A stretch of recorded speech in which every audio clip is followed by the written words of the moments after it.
da minha mensagem hoje é o que Deus espera de nós. Então, me acompanha aí, Deuteronômio, capítulo 10, versículos 12 e 13.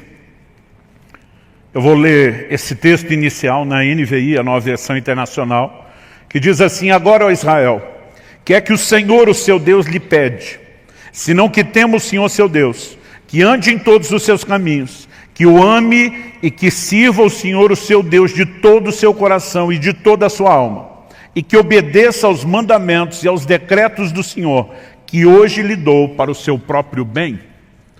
Eu quero tomar esses dois versículos, se você quiser, tanto pode deixar esse texto aberto como marcado. Em algum momento nós vamos voltar e tentar ler um pouquinho aí o contexto, versículos anteriores, versículos posteriores. Mas agora eu quero partir da pergunta: o que o Senhor espera de nós?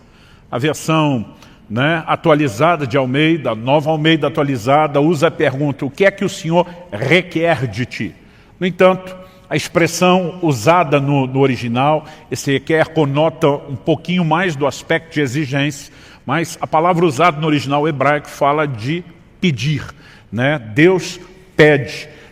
Isso não precisa necessariamente ser confundido como opcional, mas eu quero tomar exatamente essa frase: o que é que Deus pede? E eu gostaria que a gente pudesse conversar a respeito desse assunto, da expectativa de Deus, daquilo que Ele requer de nós, pensando esse assunto em pelo menos 3 aspectos. Eu quero fazer aqui 3 perguntas. Primeiro, por que Deus faria algum tipo de exigência a nós, ao seu povo, aqueles que o seguem? Segundo lugar, o que exatamente Deus requer de nós? E, em terceiro lugar, nós vamos tentar trabalhar a razão, o motivo desse pedido que Deus fez. Então, acredito que olhando para o próprio texto, nós podemos entender que o fato de Deus fazer exigências, e não apenas nos colocar numa posição de a gente pode pedir algo a Ele, mas Ele também pedir a nós, precisa nos ensinar algo. Eu gosto de dizer que oração não é apenas o meio através do qual eu e você recebemos de Deus aquilo que a gente quer. Oração também deveria ser, em contrapartida, o meio através do qual Deus recebe de nós, consegue de nós o que Ele quer. É o que nós aprendemos quando o Senhor Jesus, no jardim do Getsêmani, dobra os seus joelhos para dizer a Deus: seja feita não a minha, mas a sua vontade. Muitas vezes nossa vontade pode entrar em rota de colisão com a vontade de Deus. E nós precisamos entender que o ambiente de oração, o mesmo ambiente onde nós podemos pedir a Deus e conseguir de Deus algumas coisas que queremos, também deveria ser um ambiente de rendição, onde Deus possa conseguir de nós aquilo que Ele quer. Isso significa que, seja na oração ou em qualquer outro aspecto do nosso relacionamento com Deus, nós temos que reconhecer que esse relacionamento é uma via de mão dupla. Nós precisamos entender que no relacionamento com Deus, nós temos não só direitos, mas nós também temos deveres. Hoje em dia eu vejo uma ênfase de um evangelho que ele promove, simplesmente anuncia o bônus. Não se fala muito a respeito do ônus, qual é o seu compromisso, quais são as suas renúncias, mas é fato que o relacionamento de Deus com o homem desde o início da criação, quando Deus estabelece o primeiro casal no jardim, antes da queda, antes do pecado, nós vemos um posicionamento claro de um Deus que, por um lado, disponibilizou, ofereceu a eles direitos e disse: vocês podem comer de todas as árvores do jardim, usufruam de tudo isso porque é para o bem de vocês. Mas o Senhor faz uma restrição. Ele diz: mas da árvore do conhecimento do bem e do mal vocês não podem comer. Então eles tinham direitos, mas eles também tinham deveres. E quando olhamos essa perspectiva, por mais que pareça um tanto quanto óbvia, eu acredito que ela não tem estado tão presente na forma de pensar dos crentes de uma forma geral. Muitas vezes olhamos para Deus como aquele que tem um compromisso de nos abençoar, de fazer aquilo que nós queremos, e afinal de contas é por isso que a maioria acaba se disponibilizando, pelo menos no início, antes de ter tanto entendimento ou maturidade, a andar com Deus, porque vê o lucro de um Deus que vai atendê-lo. No entanto, à medida que crescemos no entendimento da palavra, precisamos entender que há não apenas direitos, mas também deveres. né? Essa via de mão dupla com direitos e deveres, ela tem por trás de si uma lógica. E acredito que um dos elementos que a gente possa, né, colocar aqui nessa conta é reconhecer que o homem tem o privilégio de viver com Deus é classificado na Bíblia, na sua palavra, como uma aliança. E a aliança envolve compromisso das duas partes, nunca de uma parte só. Depois Deus tirar a nação de Israel do Egito, debaixo do domínio de Faraó, da escravidão na qual viviam. Ele faz isso com um projeto muito claro, levá-los a uma terra prometida, e assim que saem e param no Monte Sinai, observe o que é que Deus manda Moisés falar para eles. Êxodo capítulo 19, do versículo 3 até o 6, diz assim: Moisés subiu para encontrar-se com Deus, e do monte o Senhor o chamou e lhe disse: assim você falará à casa de Jacó e anunciará aos filhos de Israel: vocês viram o que fiz aos egípcios e como levei vocês sobre asas de águia e os trouxe para perto de mim. Agora, pois, se ouvirem atentamente a minha voz e guardarem a minha aliança, vocês serão a minha propriedade peculiar dentre todos os povos. Porque toda a terra é minha, e vocês serão para mim um reino de sacerdotes e uma nação santa. São essas as palavras que você falará aos filhos de Israel. Deus estava dizendo: eu tirei vocês do Egito, eu os trouxe sobre as asas da águia, eu tenho guiado vocês, eu tenho guardado vocês, eu tenho feito grandes coisas em favor de vocês, porque eu tenho um plano. Agora Deus está dizendo: se vocês querem ser a minha propriedade peculiar dentre todos os povos, que é o meu projeto, vocês têm que guardar a minha aliança. Em outras palavras, Deus está dizendo: nessa aliança não existe apenas um compromisso da minha parte com vocês, de intervir, de salvar, de redimir, de guiar, de proteger, mas precisa existir da parte de vocês um compromisso de guardar a minha aliança. Né? Isso significa ouvir atentamente a voz do Senhor, andar em obediência a Ele.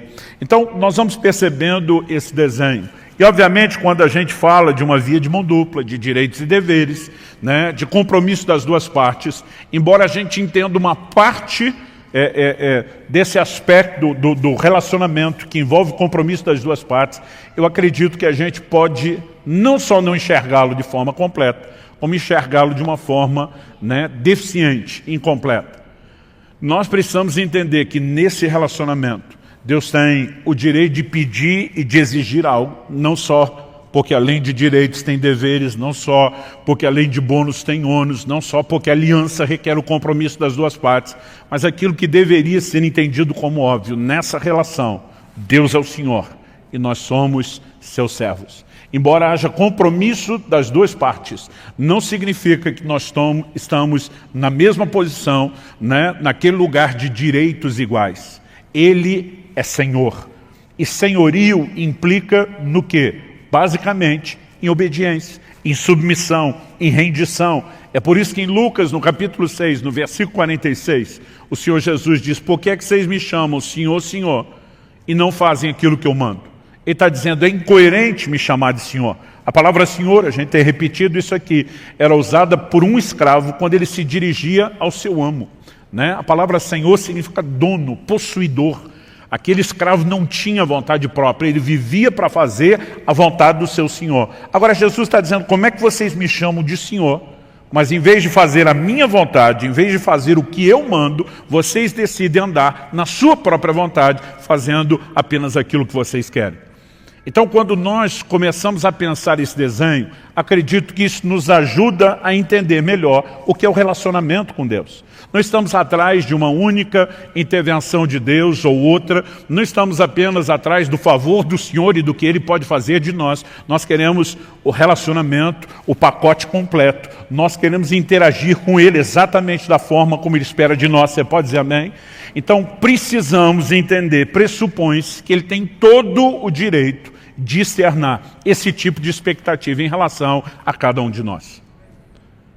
A segunda coisa que eu gostaria que a gente pudesse pensar, de acordo com esse texto, é o que exatamente, especificamente, o que Deus requer de nós.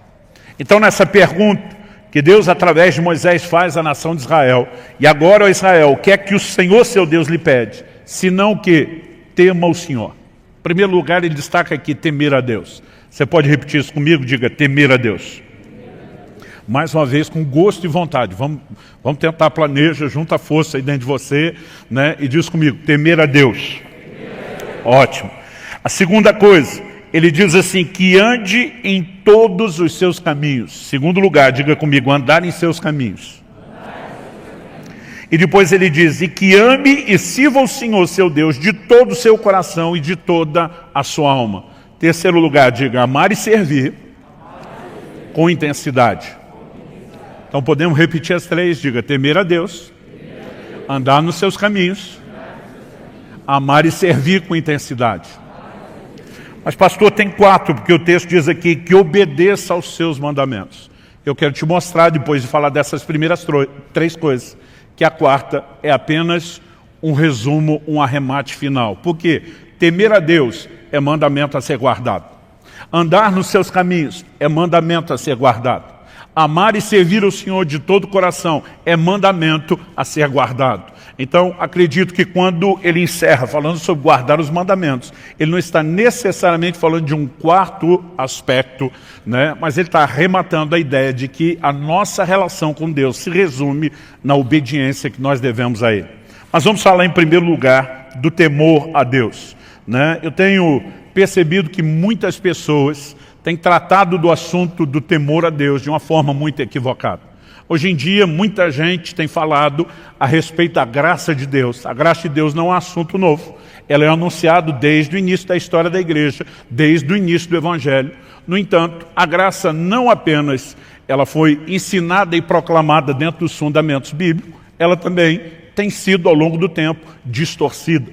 Em Judas, né, no capítulo único, verso 4, ele fala daqueles que estão, né, transformando a graça de Deus em libertinagem. Alguns, não entendendo o favor oferecido de Deus, começaram a tratar da graça como se fosse uma permissão para pecar, e não a capacitação, o empoderamento divino para a obediência. Outros começaram a trazer uma ideia, como se do Velho para o Novo Testamento, Deus mudou. Né? Eles não falam dessa forma, mas a conclusão que nós chegamos é que parece que Deus se converteu. No Velho Testamento Deus era mau, terrível, né? Exercia juízo, mas no Novo ele virou amor. O que é uma grande bobagem, tratar Deus como se ele fosse, né, alguém possível de sofrer mudança. Em Malaquias 3,6 Deus diz, eu, Senhor, não mudo. Tiago capítulo 1, verso 17, a Bíblia diz, nele não há mudança, nem sombra de variação. Logo, não há mudança em Deus. Então nós não podemos olhar como se no Velho Testamento Deus fosse uma coisa e no Novo Testamento ele tivesse se tornado outra.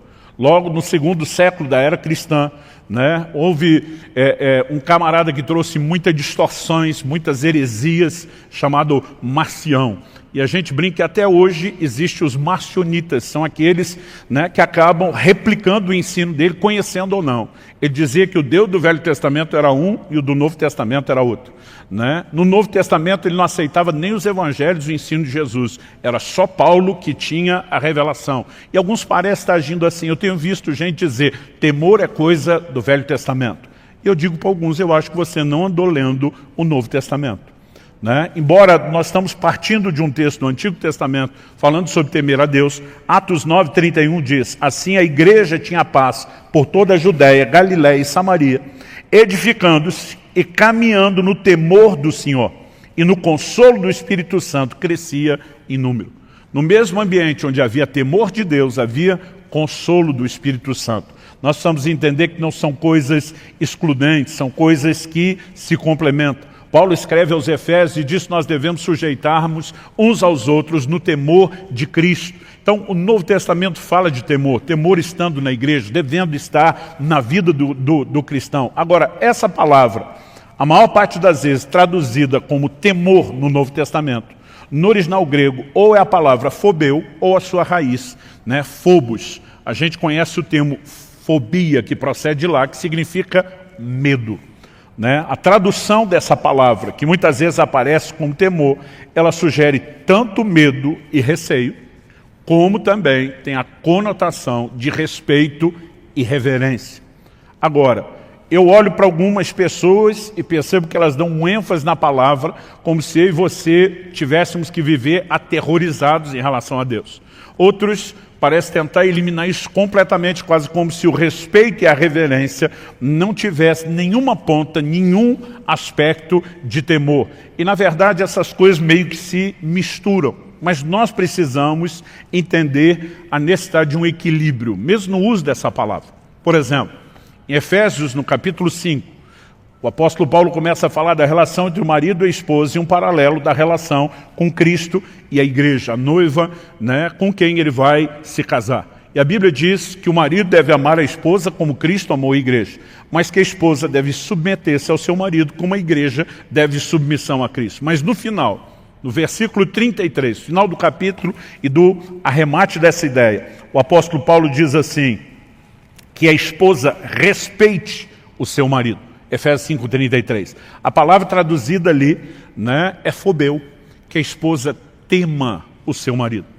O apóstolo Paulo estava falando de um tipo de relacionamento onde o marido literalmente, e não simbolicamente, mas literalmente tocava o terror em casa? Não, porque a Bíblia não se contradiz. Em 1 de Pedro, no capítulo 3, no versículo 7, a mesma Bíblia diz, maridos, vocês igualmente vivam a vida comum do lar com discernimento, dando honra à esposa por ser a parte mais frágil e por ser coerdeira da mesma graça da vida. Quando Deus fala do marido ter que honrar essa esposa, né, tratando-a como parte mais frágil, parte mais frágil aqui eu não creio que fala do aspecto físico, porque se embora o homem tenha mais força bruta para carregar peso, a gente perde de longe na resistência à dor. Eu sempre digo que se dependesse de nós, os homens, para dar luz aos filhos, a terra estava desabitada há muito tempo. Né? A gente serve para entrar na hora do parto, segurar a mão da mulher e ela ficar dizendo para a gente, vai dar tudo certo, meu bem, vai dar tudo certo. Além de dar luz, ela tem que confortar a gente. Mas eu acredito que a Bíblia fala muito mais do aspecto emocional. Né? Essa capacidade que muitas vezes a mulher tem de ser ferida emocionalmente, além da capacidade do homem mensurá-lo.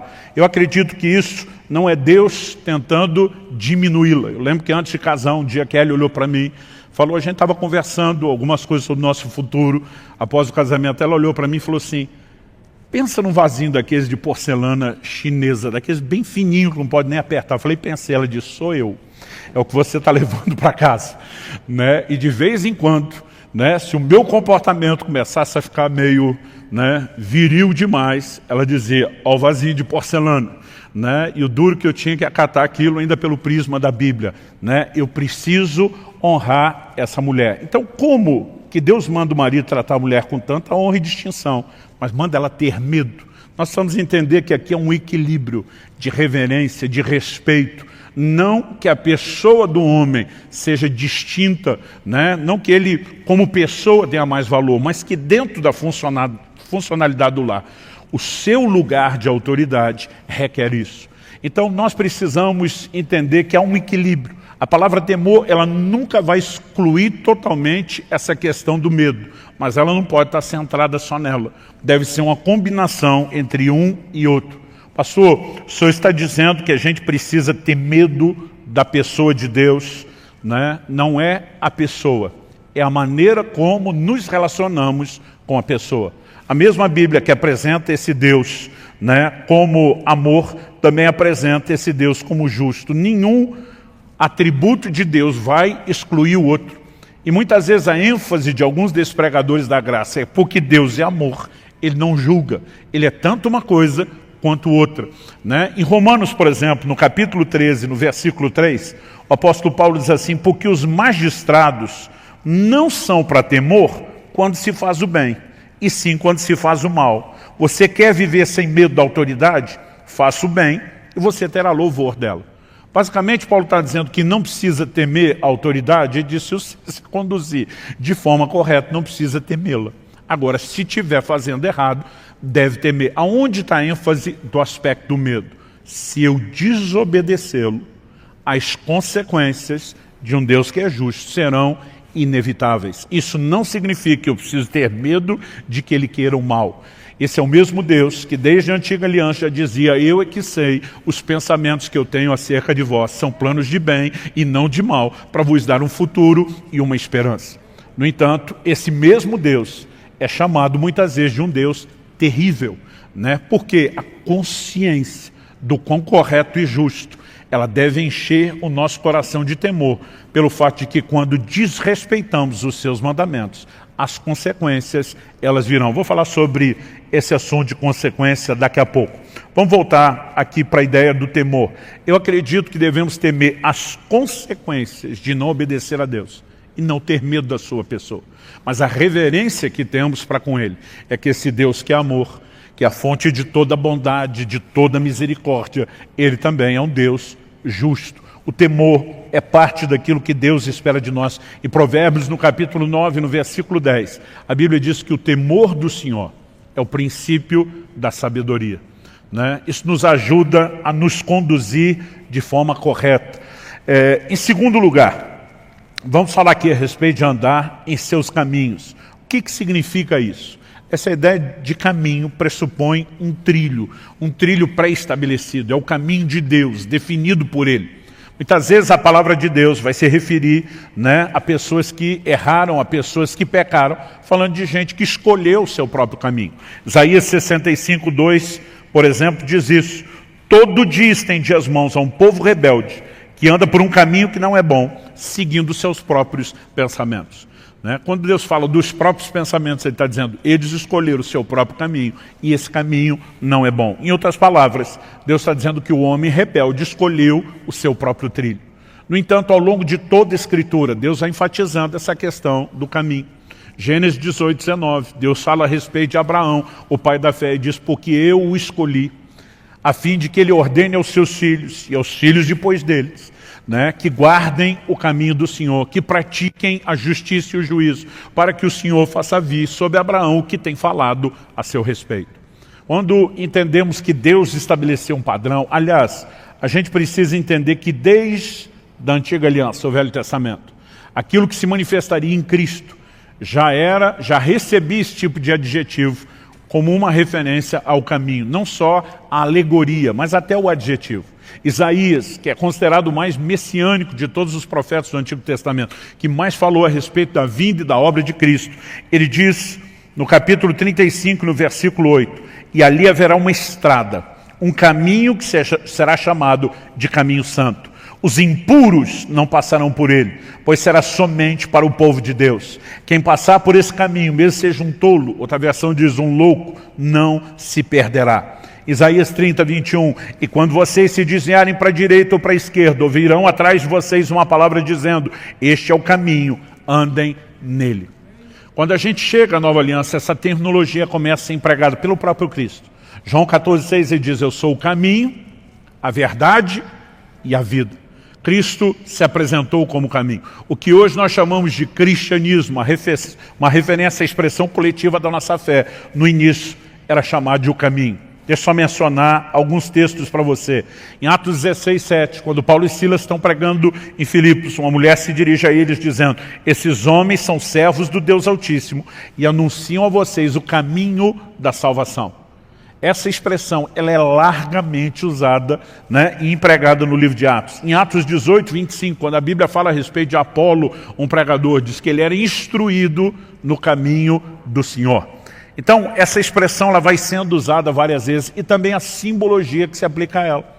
Em Efésios 4, 17, o apóstolo Paulo diz, não mais andeis como andam os gentios. O que ele quer dizer com não andar como andam os gentios? Ele não está falando da ginga, do balanço do corpo. Ele está falando do caminho que se escolhe. Porque essa ideia sempre foi entendida e compreendida. Alguém que abraça o Evangelho não deve trilhar mais o seu próprio caminho. Ele deve andar nos caminhos do Senhor. Quem está entendendo, diga amém. Isso de novo nos remete ao entendimento de obediência e de cumprir aquilo que o Senhor predeterminou, estabeleceu para o homem desde o início. Né? Aliás, eu acho muito interessante quando a gente mexe nesse assunto de obediência, entender o quão forte é a expectativa de Deus a respeito desse assunto. E daqui a pouco, quando a gente falar sobre guardar os mandamentos, a gente dá uma arrematada final falando de obediência. Vamos mexer na questão de amor e serviço. Pastor, a gente não poderia desdobrar, assim como o Senhor falou do temor como um dos aspectos da obediência, de andar nos caminhos do Senhor como outro. Não dá para desdobrar amor e serviço? Dá. Mas também dá para tratar deles juntos. né? Até porque a forma como amar e servir de todo o coração e alma é apresentado, me parece que a intenção é comunicar muito mais uma união do amor e serviço do que só tratá-los de forma separada. Outro dia alguém me perguntou, pastor, é possível servir a Deus sem amá-lo? Eu falei, é. Mas falei, é impossível amá-lo sem servi-lo. E a pessoa ficou me olhando e falou, nunca pensei nisso. Falei, bom, vamos pela primeira frase, que é possível servi-lo sem amá-lo. Carta à igreja de Éfeso no Apocalipse. Em Apocalipse 2:2, o Senhor começa falando com essa igreja, né, assim, conheço as tuas obras, o teu labor e a tua perseverança. Eu gosto de brincar que aqui tem uma progressão. Obras fala de gente ativa que trabalhava, mas labor é quando você começa a entrar no nível de intensidade e cansaço. Agora, perseverança é aquele modo que de vez em quando nós estamos botando pilha nos nossos pastores, nos nossos líderes, que é sangue nos olhos, faca no dente, né? É quando você, com ou sem vontade, com ou sem inspiração, você põe tudo de você naquela disposição de serviço. Eles tinham uma alta performance, mas nos versículos 4 e 5, nós vemos o Senhor falando, tenho, porém, contra ti, que abandonaste o teu primeiro amor. Então, a performance de serviço, de trabalho estava alta, a paixão estava lá embaixo, no chão, no chinelo. O que é que Deus acaba dizendo para esse anjo, para o mensageiro dessa igreja?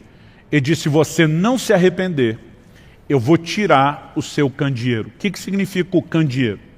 No capítulo 1 de Apocalipse, João tem uma visão e ele vê 7 estrelas e 7 candeeiros. E o anjo explica, as 7 estrelas são os 7 anjos ou mensageiros das igrejas da Ásia. Os 7 candeeiros são as igrejas. O simbolismo do candeeiro era o da igreja. Agora Deus está falando com o anjo, com o mensageiro. Se você não arrepender, eu tiro o seu candeeiro. Em outras palavras, Deus está dizendo, a igreja que eu confiei aos teus cuidados, eu vou tirar de você e vou pegar de volta. O que é que Deus está dizendo? Se você não vai fazer o trabalho que você está fazendo, movido pelo amor, por paixão para comigo, Deus está dizendo, eu dispenso você do serviço. Em outras palavras, Deus está dizendo, eu não quero o serviço pelo serviço. Ou o seu serviço é uma expressão do seu amor para comigo, ou eu dispenso o seu serviço.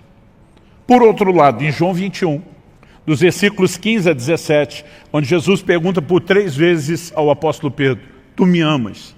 Em cada uma delas, Pedro sinaliza, responde positivamente, tu sabes que eu te amo. O que é que o Senhor diz para ele? Apacenta as minhas ovelhas. Em outras palavras, está dizendo, se você me ama, vamos manter isso não só na declaração, no nível verbal, mas vamos demonstrar isso, Pedro, com trabalho, vamos demonstrar isso com serviço.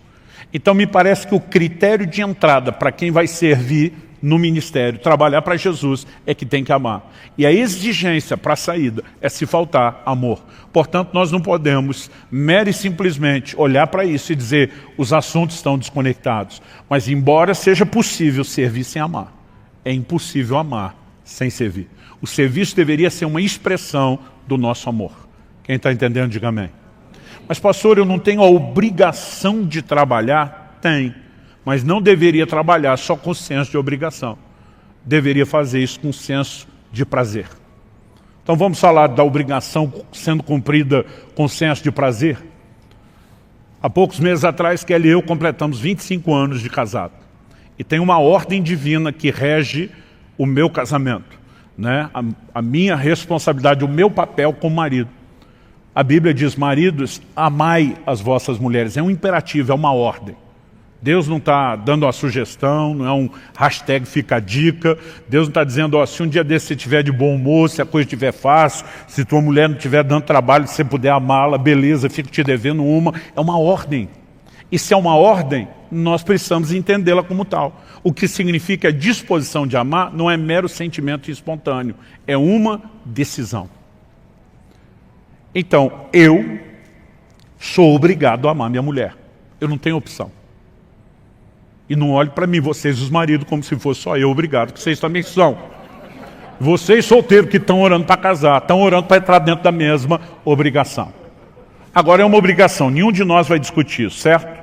Agora eu fico pensando, se cada manhã que eu acordo do lado da minha esposa, esses 25 anos, eu dissesse para ela, eu amo você, e quando aquele abrisse um sorriso de satisfação, atropelasse ela dizendo, fazer o quê, né? Deus mandou. Não tem opção mesmo. Não tem outra alternativa. Só me resta amá-lo, então estamos aqui para cumprir a obrigação. Eu fico imaginando se a gente ainda estaria casado. E se tivesse, qual seria a qualidade do matrimônio? Mas pastor, não é essa obrigação? É. E ela não sabe? Sabe. Então qual o problema de falar da obrigação? O problema é que ela não espere que eu a ame apenas com senso de obrigação. Se eu apenas cumprir o senso de obrigação, eu estou dizendo que o Deus que mandou é importante. Mas eu estou dizendo para ela, mesmo que não verbalmente, que ela não é importante. Agora, quando eu olho para ela e digo, eu sou obrigado a te amar, mas você me inspira a fazer isso. Você nunca fez com que isso fosse um fardo ou um peso. Você torna a minha obrigação leve, eu posso cumpri-la com alegria. Eu estou dizendo que não apenas o Deus que me mandou e obedeça é importante, mas que ela tem importância e valor para mim. Agora, vamos colocar isso diante de Deus. A gente diz, Senhor, eu vou servir o Senhor só para não me dar mal na eternidade, para não desobedecer e para não ficar sem galardão. Deus espera de mim e de você muito mais do que o senso de obrigação. É lógico que o temor precisa estar lá. O apóstolo Paulo dizia, ai de mim se não pregar o Evangelho. Estou em rota de colisão com a vontade de Deus, em plena desobediência. Ele diz, eu tenho temor a ponto de dizer, ai de mim. Mas Paulo fazia isso só pela obrigação? Ele dizia, não. Para que eu não cumpra só com a obrigação. Ele dizia, eu vou além, eu me desdobro, eu me sacrifico mais do que Deus pediu, de olho no galardão e na recompensa, e na mensagem que eu vou declarar a Deus. Quem consegue entender a diferença?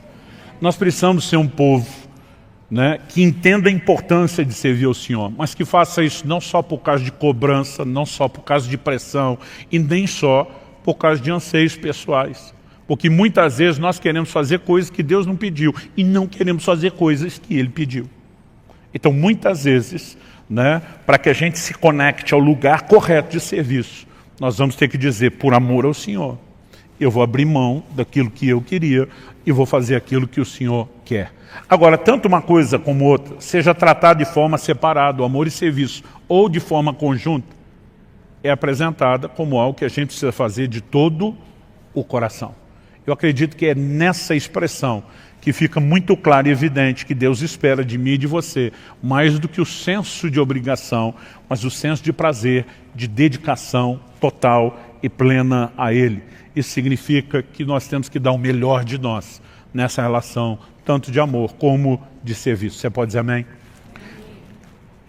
Então, depois de falar de temer ao Senhor, de guardar os seus caminhos, em terceiro lugar, destacar aqui o amor e o serviço intenso de todo o coração.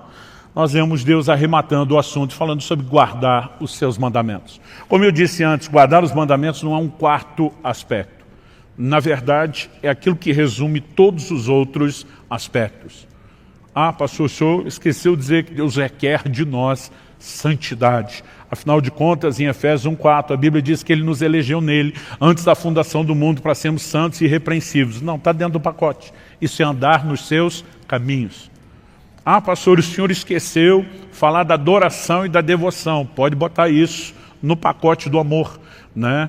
Agora, algo que nós precisamos entender é a importância da obediência. Tudo aquilo que Deus espera de nós, pediu de nós, se resume na obediência que eu e você devemos a Ele. O profeta Jeremias confronta a nação de Israel e começa a dizer, citando aquele texto de Êxodo 19, que eu já li um pouco, quando o Senhor fala sobre Israel sendo a sua propriedade peculiar, né, dentre os povos, mas para isso, tendo que guardar a sua aliança e ouvir atentamente os seus mandamentos. Jeremias começa a perguntar, o que é que Deus requeriu de vocês lá no início? E ele diz, Deus nunca pediu de vocês sacrifício. O modelo de adoração do Velho Testamento era baseado no sacrifício. E diz, o que Deus pediu de vocês foi obediência aos seus mandamentos. Isso me leva a entender que mais do que a própria adoração, Deus espera de nós obediência. Aliás, o pecado é retratado na Bíblia, em 1 de João 3,4, como a quebra da lei, a desobediência. Então, o contraponto do pecado na relação com Deus, na vida de santidade, se resume na obediência. Às vezes, nessas proclamações distorcidas da graça, eu vejo gente tentando dizer que não há necessidade de obediência na nova aliança, o que é uma grande bobagem. E a maioria deles se baseia num texto muito mal aplicado, que é Romanos 10:4, quando a Bíblia diz o fim da lei é Cristo. Todinho falou, está aqui, não tem mais lei, acabou toda a lei. Eu falei, você tem certeza que ele está falando de toda a lei? Porque daqui a pouco, ali na frente, no capítulo 13, ele vai mandar a gente obedecer às autoridades e às leis naturais. Então não pode ser que ele está dizendo que acabou todo tipo de lei. Hebreus capítulo 7, versículo 12, diz que onde há mudança de sacerdócio, e a grande mudança da velha para a nova aliança, é que a velha era baseada no sacerdócio levítico, e a nova é baseada no sacerdócio de Cristo, que o autor de Hebreus diz ser segundo a ordem de Melquisedeque. A Bíblia diz onde há mudança de sacerdócio é mudança de lei. A Bíblia não diz que é extinção, desaparecimento de lei, que a lei cessou. Quando a Bíblia diz o fim da lei é Cristo, está falando de uma lei específica que regia a velha aliança, que constituía de muitos mandamentos e ordenanças, né, que na verdade, na nova aliança, são tratados de uma forma completamente distinta. Em Colossenses 2, 16 e 17, em Hebreus 10, 1, a Bíblia enfatiza que a lei não tem a imagem exata das coisas, mas a sombra de bens vindouros. Eles tinham muitas ordenanças, como, por exemplo, sacrifício de animais, que eu e você não temos que fazer, essas coisas cessaram. Aliás, na verdade, Jesus ainda diz assim, eu não vim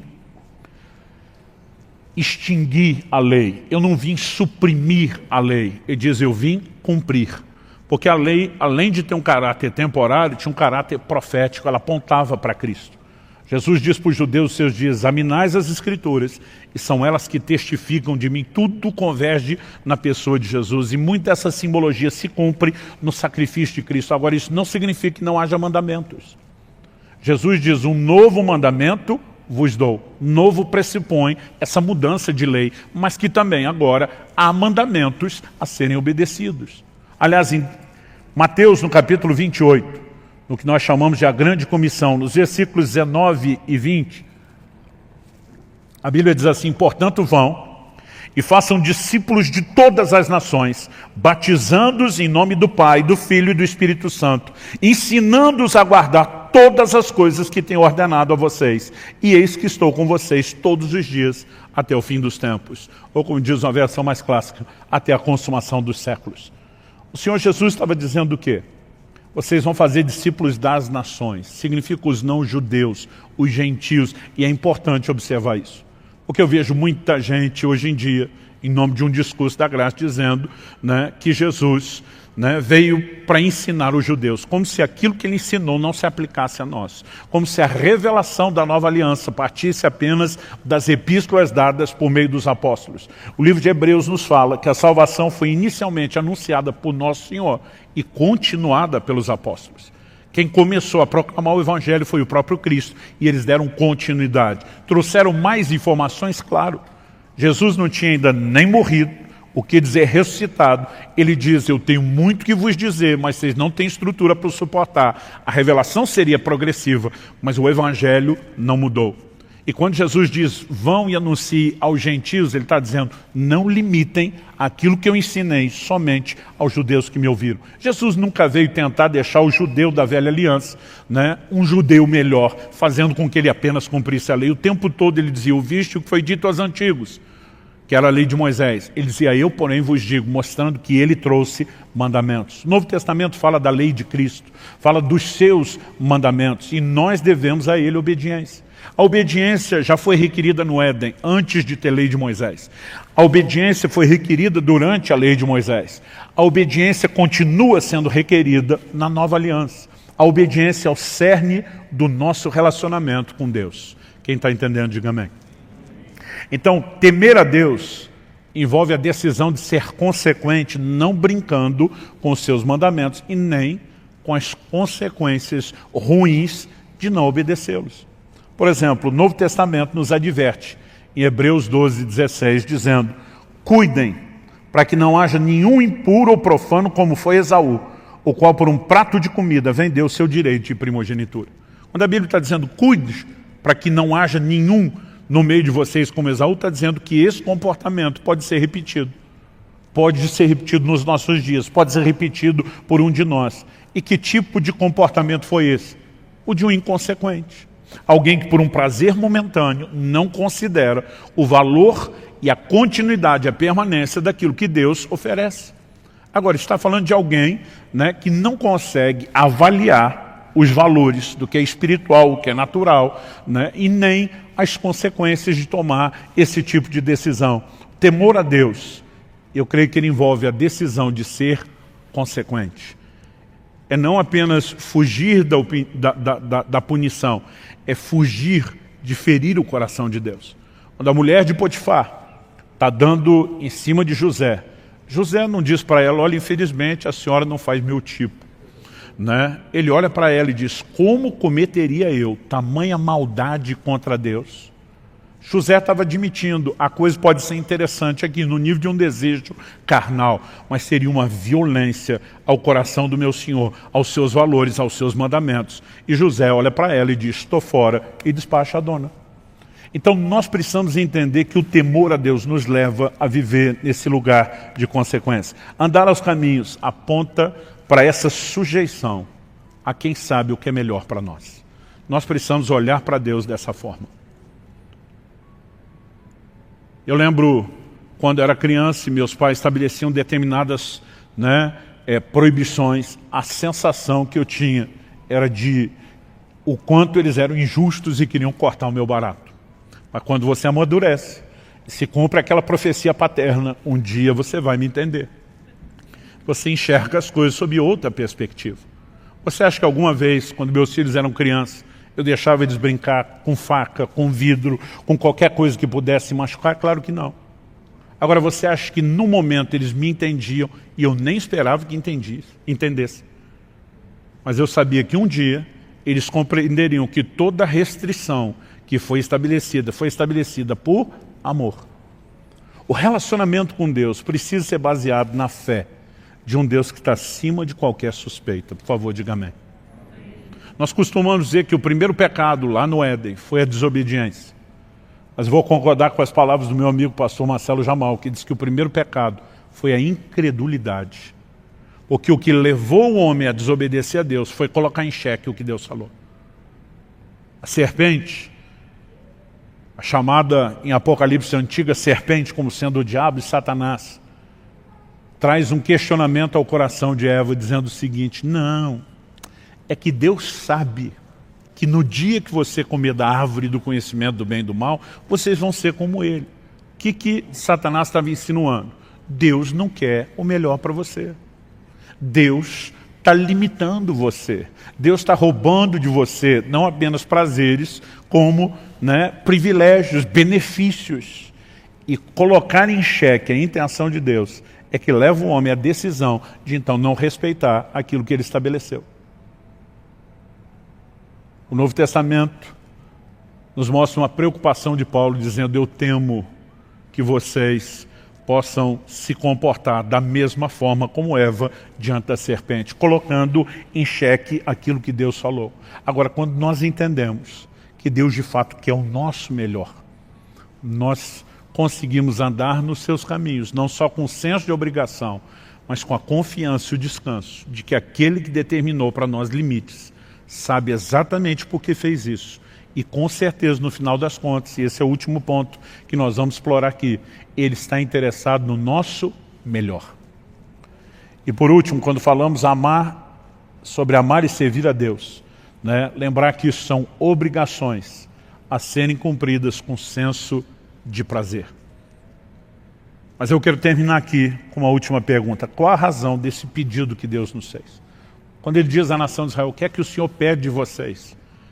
Ele diz que temam o Senhor, que andem nos seus caminhos, que o amem e o sirvam de todo o coração, guardem os seus mandamentos. Ele termina no final do verso 3 dizendo, para o seu próprio bem.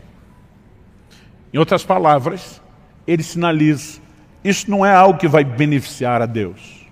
Deus não vai ficar melhor na fita se o povo dele estiver mais bem comportado. Deus não tem necessidade de absolutamente nada que eu e você possamos fazer ou oferecer a Ele. Aliás, em Atos 17, na pregação de Paulo, lá no Areópago, em Atenas, ele faz a seguinte afirmação, versículos 24 e 25 de Atos 17.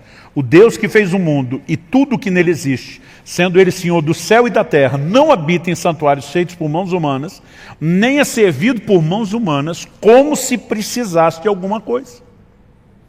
Então, ele não precisa de nada. Aliás, Paulo termina dizendo assim, pois ele mesmo é quem a todos dá a vida, a respiração e tudo mais. Basicamente, Paulo diz, Deus não precisa de você. Você é que precisa dele. Sua subsistência é que depende dele, não a dele de você. Então a única razão para Deus nos pedir isso não é porque ele tenha necessidade, não é que ele precise do meu temor, da sua disposição de andar nos seus caminhos, né? Da nossa decisão de amá-lo e servi-lo de todo o coração. É porque ele está interessado no nosso próprio bem. E quando age dessa forma, aliás, eu tinha dito no início para vocês deixar o texto reservado lá de Deuteronômio. Se você puder voltar em Deuteronômio 10.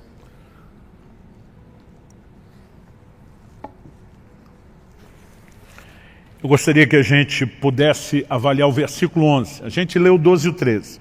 Vamos ler o versículo 11, que é o versículo anterior ao nosso texto base. Nesse versículo nós lemos assim, porém o Senhor me disse, Moisés falando, levante-se e ponha-se a caminho diante do povo, para que entrem e tomem posse da terra que, sob juramento, prometi dar aos pais deles.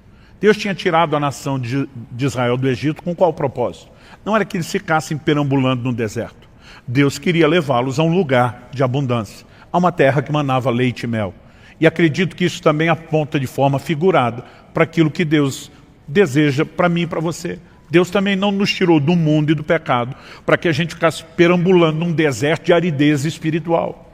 Jesus diz, eu vim para que vocês tenham vida e vida com abundância.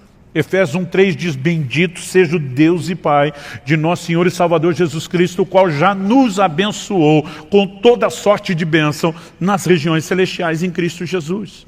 Deus tem um projeto de plenitude para mim e para você. Eu sinceramente esperava um amém. Vou dar uma segunda chance para você. Deus tem um projeto de plenitude espiritual para mim e para você. Amém? Então assim, antes de tocar no que Deus requeria de Israel, ele já estava falando do lugar onde queria introduzi-los. Em outras palavras, Deus está dizendo, eu estou interessado no bem de vocês. Agora, o tempo todo ele advertia, mas se ao entrarem nessa terra, vocês não me obedecerem, em vez de ter a bênção, vocês vão sofrer as consequências da desobediência, que é a maldição, o juízo. Aí ele fala nos versículos 12 e 13, do que ele requer de nós. Mas vamos ver os versículos seguintes, agora do 14 ao 16. Depois de falar que queria introduzi-los na terra, do que ele requeria deles, temor ao Senhor, andar nos seus caminhos, amá-lo, servi-lo de todo o coração, que se resume na obediência. Ele diz assim, 14 ao 16, eis que os céus, e os céus dos céus são do Senhor, o Deus de vocês. A ele pertence a terra e tudo o que nela há. Mas o Senhor se afeiçoou. Observe essa frase, se afeiçoou. Algumas traduções dizem amou. O Senhor se afeiçoou tão somente aos pais de vocês para os amar. E a vocês, descendentes dele, ele escolheu do meio de todos os povos, como hoje se vê. A conclusão no verso 16, portanto, circuncidem o coração de vocês e deixem de ser teimosos ou rebeldes. O tempo todo a sinalização é Deus ama vocês, Deus escolheu vocês, Deus tem um plano extraordinário para vocês. Essas exigências têm um único propósito, para que a gente não quebre os princípios, né, que podem nos conduzir a viver a plenitude do que Ele tem para nós. Eu gosto de repetir essa frase. Se você quebrar os princípios, qualquer um dos princípios que Deus estabeleceu, o princípio vai quebrar você. Qualquer que seja ele. Haverá consequências. No entanto, Deus estava dizendo, circuncidem o coração, não seja rebelde. Em outras palavras, entra no prumo. Por quê? Deus está dizendo, porque dessa forma eu vou poder fazer o melhor para você. Quando a gente volta lá em Gênesis, na criação, Deus falando com o primeiro casal, a gente vê que o único motivo do Criador requerer alguma coisa da criatura era o bem dela mesma. O Senhor diz o seguinte, da árvore do conhecimento do bem e do mal, você não deve comer, porque no dia em que comer, certamente você morrerá. Então Deus está dizendo, porque eu quero o seu melhor e não o pior. Eu estou te dizendo que o limite tem que ser respeitado para que você possa experimentar aquilo que eu quero. O que nós estamos falando aqui não é nada profundo no sentido de que segredo espiritual que não sabia, mas talvez nos ajude a montar um quebra-cabeça de como pensar o relacionamento com Deus. Então vamos resumir, é uma via de mão dupla. Deus tem todo o direito de estabelecer exigência e de nos pedir, porque nessa relação não é apenas a gente pedindo a Ele o que queremos, ela também envolve Deus pedir, exigir, demandar de nós aquilo que Ele quer. Nós precisamos entender exatamente quais são esses aspectos de obediência, mas a obediência como centro. Nós precisamos entender que o grande beneficiado da nossa obediência não é Deus. É lógico que Ele também vai poder colher esse relacionamento com gente que está próximo e não distante. Mas o grande beneficiado seremos nós mesmos. E quando a gente consegue simplificar isso tudo, é muito mais fácil oferecer resistência aos ataques do inimigo. Porque assim como bombardeou Eva, Satanás vai fazer com cada um de nós. Muitas vezes nós somos questionados, será que vale a pena? Estou sendo fiel a Deus, não estou vendo resultado. O tempo todo nós vamos receber essas setas de dúvidas, né, que o inimigo lança tentando colocar em xeque o caráter de Deus. Não foi o que aconteceu com a mulher de Jó?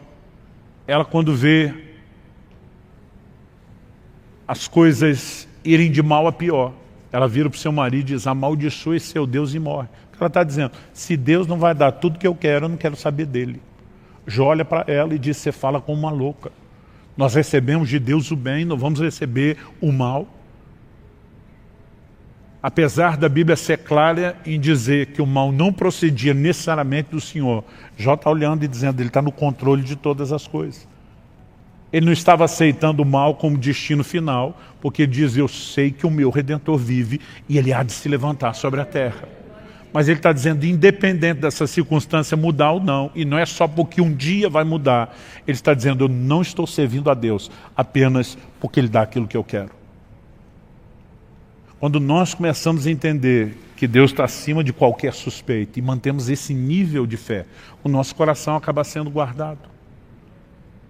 O que Satanás trabalhou com Eva não foi um completo descrédito à palavra de Deus. Foi uma manipulação e uma distorção da palavra. Aliás, não foi assim que Satanás tentou Jesus? Lança do pináculo do templo, porque está escrito, aos seus anjos dará ordem a teu respeito para que te guardem. Eu percebo que muitos cristãos que têm um conhecimento superficial das Escrituras, eles estão à mercê não só de ensinos errados, que tem espíritos de demônio por trás desses ensinos, mas eles estão à mercê muitas vezes de setas do inimigo tentando distorcer a aplicação da palavra. Mas à medida que vamos, né, fortalecendo esse pensamento de uma maneira completa, né, sadio, mantendo esse Deus está interessado no nosso bem, acima de qualquer suspeita.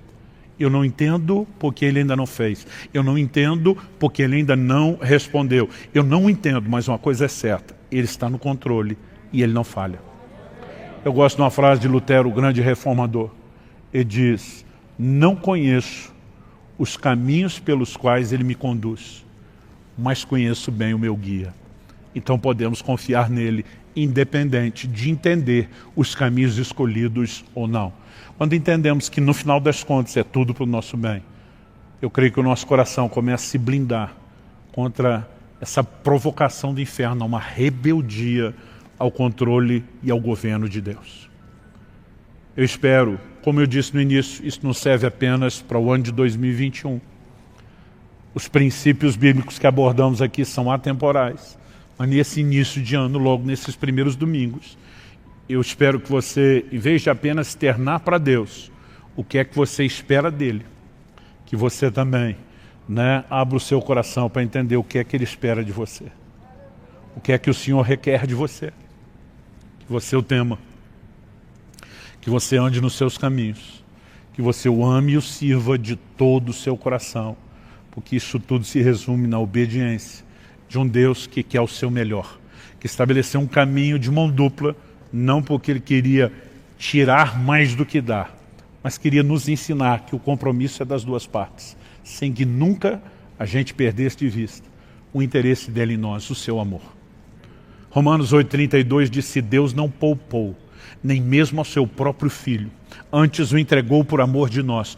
Como não nos dará, juntamente com Ele, com Jesus que já foi dado, todas as coisas? A Bíblia fala de um Deus que está disposto a qualquer coisa. Isso não significa que Ele não tenha planos, que Ele não tenha um propósito, que Ele não tenha caminhos personalizados, mas a intenção do fato de Deus querer o nosso bem nunca pode ser questionada. Nossa fé precisa ser firmada nisso. Você acha que não passou na cabeça do José, lá naquela prisão, naquele calabouço? E aí, José, valeu a pena você ter descartado a dona lá, a mulher de Potifar? Ela se vingou de você. Onde é que você veio parar? Por um instante, José, por um tempo, por alguns anos, José esteve na prisão. Mas esse não foi o seu destino final. 1 Samuel 2,30 diz que Deus honra aqueles que o honram, mas os que o desprezam serão desprezados. Como você quer determinar o seu relacionamento com Ele? Eu escolho honrá-lo. Eu escolho lembrar que no final essa honra não só não me custa assim tão caro, como na verdade tem um retorno poderoso. Além de me manter conectado e não distante de Deus, eu vou experimentar como resultado final o melhor de Deus. Isso é a proposta da Escritura e nós não podemos pensar de forma diferente. Eu tenho orado e tenho dito, Senhor, o que é que você quer de mim para esse ano? Eu sei que nós temos aqui princípios que são para todos nós, sem exceção. Mas muitas vezes Deus pode trazer algo que é personalizado, que é só para você. Eu já tive anos onde eu li a Bíblia várias vezes. Já tive anos onde no ano todo eu li a Bíblia uma vez só. Eu já tive anos onde eu estudei como nunca. 2020, Deus mandou reduzir drasticamente as viagens. E um dos propósitos era não só produzir, mas crescer. E nós precisamos, não apenas dizer para Deus quais são os nossos alvos. Nós precisamos orar, buscar de Deus o Espírito Santo. Eu quero entender, mesmo que isso não vier de forma imediata, mesmo que não vier com toda clareza, mesmo que eu não ouvi uma voz do alto, eu quero entender aquilo que o Senhor quer de mim. Sem contar essa disposição. Você consegue imaginar se cada um de nós, não apenas os que compõem a comunidade Alcance aqui de Curitiba, se cada um de nós no corpo de Cristo decidisse atender o que Deus espera de nós e dessemos a Ele o temor do nosso coração, a disposição de andar nos seus caminhos, a decisão de amá-lo e servi-lo de todo o coração, dizendo obediência ao trilho, porque entendemos que não é uma via de mão única, mas também ao mesmo tempo cheios de expectativa, de fé, num Deus que é o nosso melhor. Você consegue imaginar o que a igreja brasileira não faria nessa nação? Então a pergunta é, por que não temos feito? E eu não estou aqui para julgar você. Talvez você seja novo na fé. Talvez você esteja no início da caminhada tentando entender e processar as coisas. Talvez você diga, pastor, eu sou, como diz a turma aí, já macaco velho. No entanto, andei dando bobeira. Não vim aqui te apontar o dedo ou jogar pedra em você. Eu creio que o próprio amor desse Deus que quer o seu melhor te dá a oportunidade de conserto, te dá a oportunidade de arrependimento, de ajuste. E eu gostaria que nós terminássemos com um momento de oração. Aí onde você está, sentado, sentado mesmo. Eu quero que você coloque diante de Deus a sua vida. Eu quero que você comece a falar com o Senhor. Eu quero que você, de fato, se pergunte. Você tem entregado a Deus o que Ele pede, o que Ele requer de você? Talvez você diga, pastor, eu acho que eu estou no time que respondo sim. A pergunta é, qual o nível? Porque muitas vezes nós estamos amando e servindo, mas não de todo o coração. Às vezes nós estamos temendo de uma forma meio parcial, relativizada.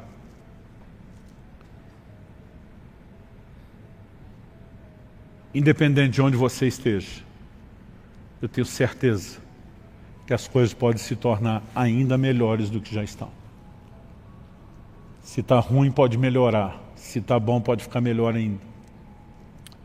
Pai, nós, em primeiro lugar, te agradecemos pelo privilégio de viver uma relação onde não estamos apenas debaixo do peso de obrigações. É por isso que a tua palavra diz que os seus mandamentos não são penosos, não são pesados. Nós oramos e suplicamos que a graça do Senhor seja derramada nesse lugar. A única forma pela qual podemos viver obediência aos seus mandamentos, a esse alto padrão exigido na nova aliança, é por causa da capacitação, do empoderamento da graça. E nós clamamos que o Senhor derrame isso sobre nós. Nós oramos pelo sopro de vida do Teu Espírito. Nós oramos por despertamento. Nós queremos corresponder com aquilo que não é só uma expectativa do seu coração, é um requerimento, é uma exigência muito clara e específica, mas não queremos cumprir a obrigação só com senso de obrigação. Queremos cumpri-la com prazer. E para isso suplicamos graça.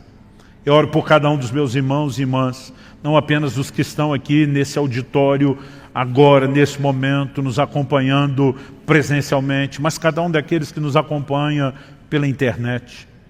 Mesmo aqueles que terão acesso a esse recurso apenas na forma gravada, depois que nesse momento, enquanto ouvem, o Teu Espírito Santo possa tocar as suas vidas. Nós oramos pela inspiração do céu, nós oramos pelo fortalecimento do alto, nós oramos por restauração sobrenatural se manifestando na vida de cada um deles. Nós oramos, ó Deus, por um verdadeiro exército de homens e mulheres de Deus se levantando na disposição de entregar aquilo que o Senhor pede. Colocamos diante do Senhor não apenas o curso desse ano, mas o curso das nossas vidas, desejosos de viver o Teu melhor. Manifesta a Tua graça. Nós clamamos em nome de Jesus. Em nome de Jesus. Confira esta outra linda pregação, que pode tocar seu coração e inspirar sua fé.